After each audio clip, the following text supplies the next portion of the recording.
Okay. So we have a question from Andy from Bajend. Yeah. Basically, he's quoting from Bhagavad Gita 4:39, which goes, "A faithful man who's dedicated to transcendental knowledge and who subdues his senses is eligible to achieve such knowledge, and having achieved it, he quickly attains the supreme spiritual peace." Peace. Yeah. And basically, Prabhupada in the purport says that this faith is attained by the discharge of devotional service and by chanting Hare Krishna, Krishna Krishna, Hare Krishna, Hare, Krishna, Hare Hare Hare, Hare Rama, Hare, Rama Hare. Rama, Hare Hare, which cleanses one's heart of material dirt. And then Prabhupada goes on to say, over and above this, one should control the senses. A person who's faithful to Krishna and who controls his senses can easily attain perfection in the knowledge of the Krishna consciousness without delay. So Andy was wondering, how could controlling the senses be over and above the chanting of Hare Krishna? Because it seems like a contradiction. Usually we hear that chanting Hare Krishna is the most important aspect. Yeah. But Prabhupada's saying over and above this. Interesting. Yeah. Well, if you have it the way you were expecting it to be said, then you'd be expecting Prabhupada to say, it doesn't really matter about controlling your senses. That's a secondary thing. The main thing is chant Hare Krishna, and everything else will just happen automatically. Mm-hmm. So that's what. So Shiv Ramaji examines this word automatic in Shuddha Bhakti Chintamani. He says it's a word that's the most misused in ISKCON. Is people are going around chanting Hare Krishna any old way and just thinking they're going to make automatic advancement. He says automatic advancement is a result of and not an alternative to educated study. Because if you have Sambandha, then you can do Abhidheya. How can you do Abhidheya unless you have the Sambandha? And the Sambandha is saying things like, don't have illicit sex, don't take intoxication, don't pay your obeisances with one hand, don't wear this color, don't touch your knee before the... There's all these things, and you think, oh, I don't worry about that. I just chant Hare Krishna and everything else will be fine, But then Krishna is saying, if you do not hear me, if you don't follow what I'm asking you to do, and you act through false ego, then you'll be lost. So you may say, oh, well, I'm hearing when I chant Hare Krishna, but when you stop chanting Hare Krishna, you have to still hear Krishna by following whatever he's asking you to do. Or do you only listen to Krishna when you're chanting Hare Krishna, and then the rest of the time, as soon as the beat bag goes down, Krishna says this, I don't care. I ignore Krishna, I don't listen to what he's got to say. You can't disconnect them. The chanting is the fruit of following nicely, and following nicely is the fruit of chanting. They're complementary. You can't have one independent of the other. Yeah, so it's like two train tracks. One is proper behavior, controlling the senses, acting correctly, and then the other track is chanting. And they get Well, the train tracks are Pancharatrika and Bhagavat, which is chanting the holy name, chanting Hare Krishna, and doing deity worship. And the deity worship is helping you to follow all the rules and regulations and helping to control the senses. You must be showered. You must be thinking of the deities. You must be learning all the different Sanskrit prayers that you have to. So if you've ever done any pujari work, it's very exacting to the minute. You have to be there. You have to have all the items there. And you have to know all the prayers to say. Everything is standard. And the head pujari will show you exactly what it is that you need to do. And you don't improvise on it. That's exactly what you do. So that's one track. And if anyone thinks, oh, I'm just going to chant instead, I mean, you could do that, but you're taking your chances because it's already tough enough as it is in Kali Yuga. So Prabhupada didn't spend all his time going around installing deities if it wasn't because he realized this is part of the formula. Otherwise, he could have just said to everybody, okay, look, just pass out books and just chant Hare Krishna. And if we get a temple, we get a temple. If we don't, it's not a big problem. But he didn't. He wanted the deity worship there also, so that we would that would help to control our senses. Interesting you bring the just recently been looking into those, the verses on Sambandha Abhideya Prayojana in the beginning of the CC, and Krishnadas Kaviraj talks about the three deities, was it Madan Oh yeah. Govindaji and Gopinath, and each one of these deities should be worshipped based on a different level of where you're at in Krishna consciousness, right? So Madan Mohan is one who enchants Cupid, so he can bring you away from Maya, from Cupid, from the material energy, and make you attracted, and make you re-establish a relationship with Krishna. Because Sambandha means relationship. And then was it Gopinath is being worshipped on the bank.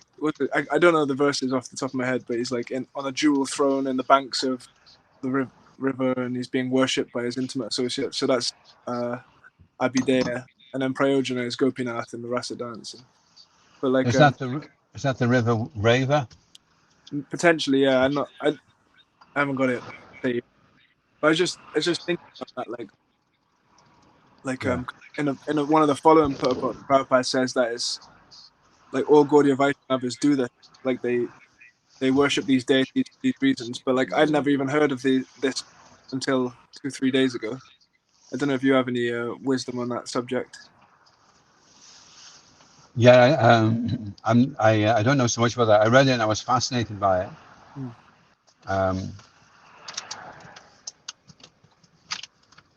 I remember he refers to Gopinath as Prayojana then. Yeah.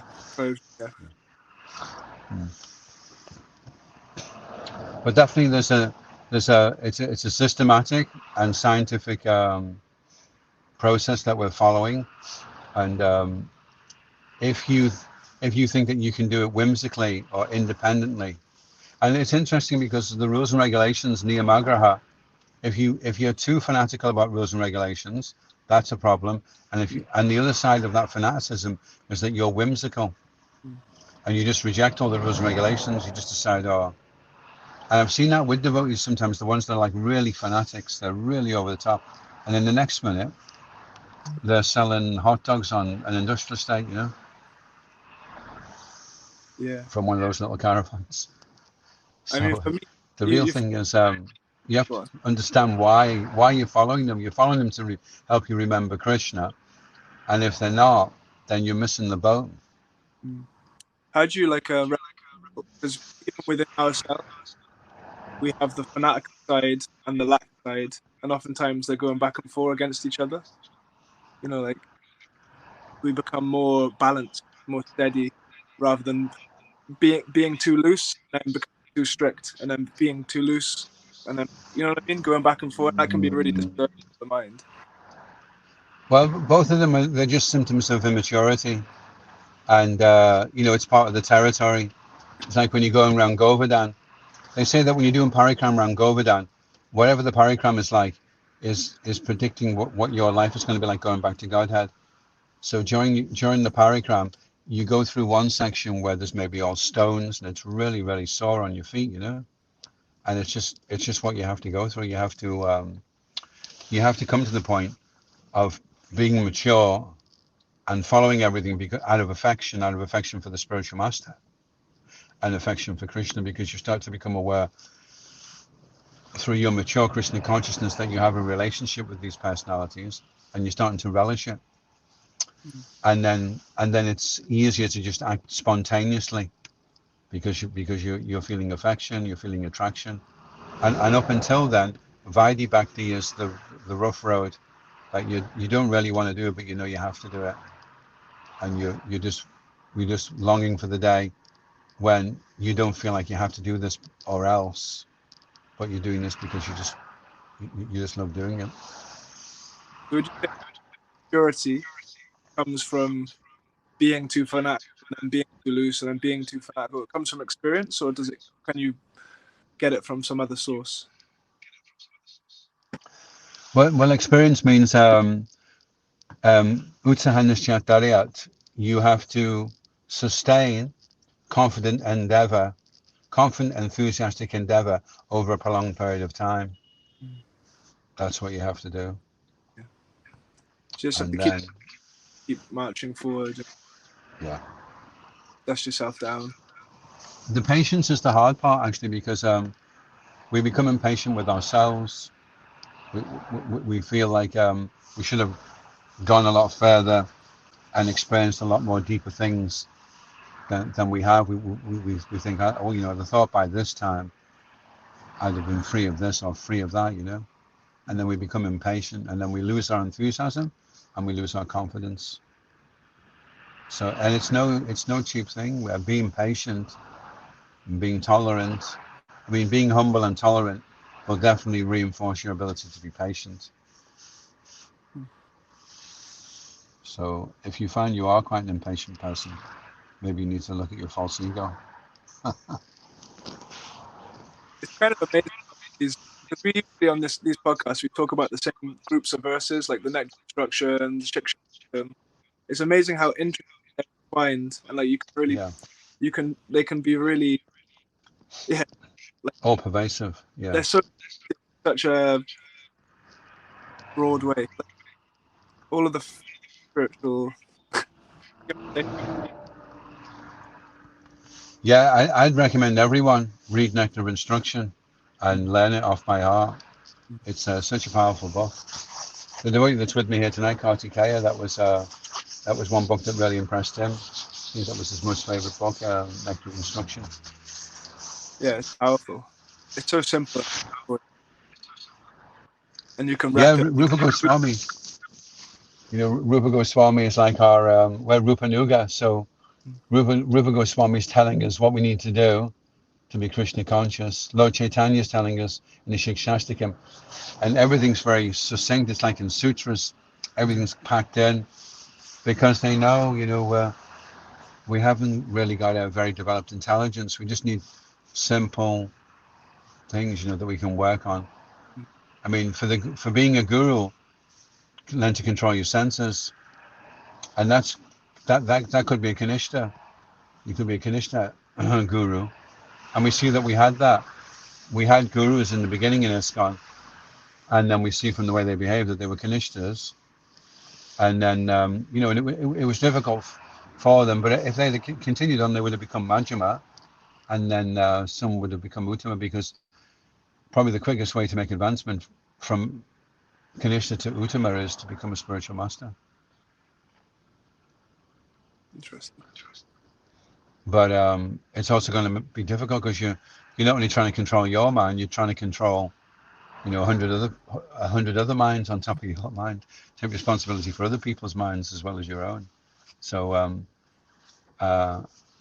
maybe we didn't realize that it was going to take longer, and it was going to be a bit more difficult than we thought, you know. And now we're realizing, okay, taking disciples, you have to be very cautious.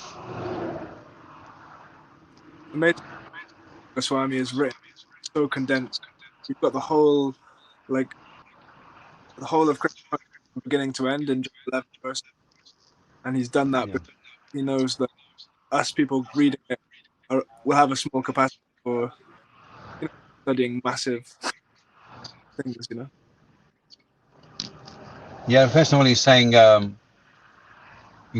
become a guru. That's right off the bat. You know, you've just walked in the door, and he's saying, okay, you have to become a guru. So that's our line. Ritvik, forget Ritvik. Head of our sampradaya is asking everyone to be a guru and make disciples all over the world. Okay, so that's that one. That's like, my God, you know, that's such a high thing you're asking me to do. And then, okay, these are all the things that you shouldn't do. And then next one, these are all the things that you should do. Then this is how you should associate. And then this is how you should discriminate. Worship him in the mind, offer your obeisances to him, and reveal your heart to him. And then the next one, Dristai Svabhava Janatiya Vapasasta Dosha, number 6. He's saying, don't judge a devotee by the outward packaging, judge him by his service. So if you're thinking of taking initiation, don't see whether he's got a really neat dhoti, or he puts his tilak on nice, or he wears nice aftershave. Look at how steady he is in his devotional service over a long period of time, and then you can think, okay, I'm pretty confident that I can take initiation from the spiritual master, you know. Mm. And we're looking at, because we have spiritual masters that have been spiritual masters for decades, and we know that they're safe to take shelter of, you know. But in the beginning, we didn't have that. We didn't have that luxury. Amazing. So it's just making me think about the importance of trying to sort out the controlling the senses, the external side of devotional service to be able to help the japa. Just no question is kind of thought that, okay, yeah, not just about japa, although it is. These other things are important. You know? Yeah, I caught the gist of that, I think, but you're breaking up. I don't know if I'm breaking up, but I'm only catching every other word. Whoops. Okay. You're on your one. Less network area. Yeah, the network area is not so good here. Yeah, Do I you want can me hear to you. draw? Yeah. You can hear me fine, yeah? Yeah. So maybe check Well, my. I'll repeat what I think I heard you say. You were saying that the challenge is how we can marry the two, our behavior with our chanting, basically. And we want to behave in such a way. I mean, I've been finding I had to stay back and do some commander stuff during the pandemic. I'm getting out on Sankirtan again now, and my japa is so much better. So I would encourage everyone that wants to improve their japa, go out and book distribution. It's the best. It's the best way to. And you know, you're controlling your senses. You're working hard. You're approaching people. You're beating the mind back, and you're busy all day. You haven't got time to space out. And at the end of the day, you passed out loads of books. You've maybe asked a lot of people to chant the holy name as well. And you've also secured for some people just their mahapunya, that they're going to have a human birth just because they've come in contact and they've had a favorable exchange, and that's secured them a human birth. So, you know, what better thing could you be doing to complement your chanting than that, you know? Yeah, I've just been reading Sadhava Am, and in that, Krishna is talking about how he's so indebted to those devotees that give Krishna consciousness to others, because they're like conduits for his mercy in a way that he wouldn't ordinarily give mercy that way, because he's Yayatamam Prabhajante, he's reciprocating with people based on their relationship. But the devotees, they go out, they put themselves on the line, and through that kind of sacrifice, they're giving that mercy. And then, like Vishnu Hariham, you can't repay that kind of. Yeah. Well, That, I've been going out. I've been out on Sankirtan for quite a few years now, and I don't think I've ever had anyone pull a machine gun out on me. So, I mean, we are out on the line, but you know, the worst that's going to happen to you is someone's going to say no, yeah, or tell you to get lost, or put the book in an unusual place. So, compared to the benefit you're going to get and the amount of nice people you're going to meet, you know, I'd say more than 90%. I was doing the shops the other day in a little town just outside where our temple is, and 99.8% of the people were really, really nice. It was just a couple, and you know, they may have got out of bed the wrong side that morning, or the wife's just left them, or whatever's going on anyway, but they just couldn't bring themselves to be nice. And rather than take it personally, you can think, well, they're probably like that with everyone, you know, even their wives and their kids. So it's their problem. It's not my problem. I'm going to go on and try and meet the nice people and interact with them. You know? it's amazing. I want to go on Sankirtan. Every time we speak, I want to go on. Yeah, they just the austere part is where you have to go through that first 10, 20 minutes when you just feel completely disorientated and everything seems weird, and you seem like you're really false the way you're doing everything, and you're even feeling that you're dodgy. You know, you think I'm a bit dodgy actually, dodgy character.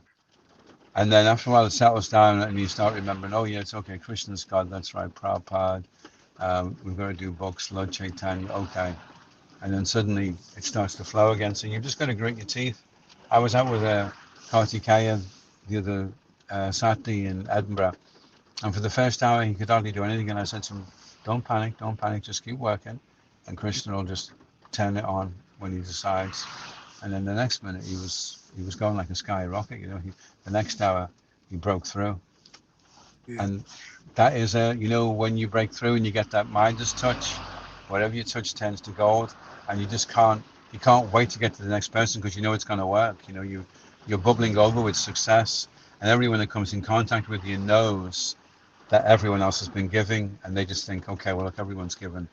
I don't want to be a numpty. I'll give as well. There's some kind of that message is communicated to them through your body language, your joyfulness, your carefreeness, and then they think, okay, well, obviously everyone else is doing it, so why shouldn't I? Yeah, I think there's no drug will give. Getting some hour and then breaking through, it's so amazing. Like if you actually experience, it's the best. Like if you just go out and feel good. Yeah. And because it's the best, then you have to pay the highest. Like I was reading the other day, Prabhupada was saying, if you want the most expensive diamond, you have to pay the highest. So if you want Krishna, the price you have to pay is sex life. You have to give up sex life. It's the highest price you can pay. And then you'll purchase Krishna.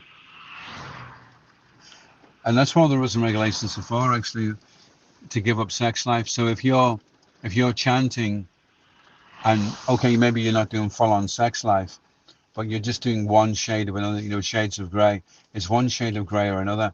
Maybe it's not gross sense gratification, it's subtle sense gratification, but it's still not controlling the senses, So the rules and regulations are helping us to restrain ourselves in sex life and all its trappings and all the things that come with it.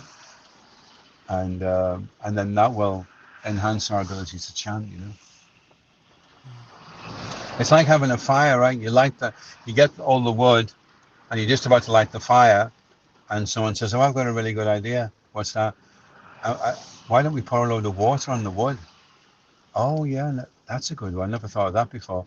So you pour loads of water on the wood, you go to the pictures, you smoke a cigar, you look at some female in a bikini, and then you say, right, let's chant now. And then you're like, wow, this is really tough today. I don't know can't seem to get it to light at all, So it's counterproductive. You're trying to get the fire going, Why would you want to pour water all over it? Only if you're stupid. Only if you don't really know what it means, You don't understand the nature of fire and how and the process for igniting it,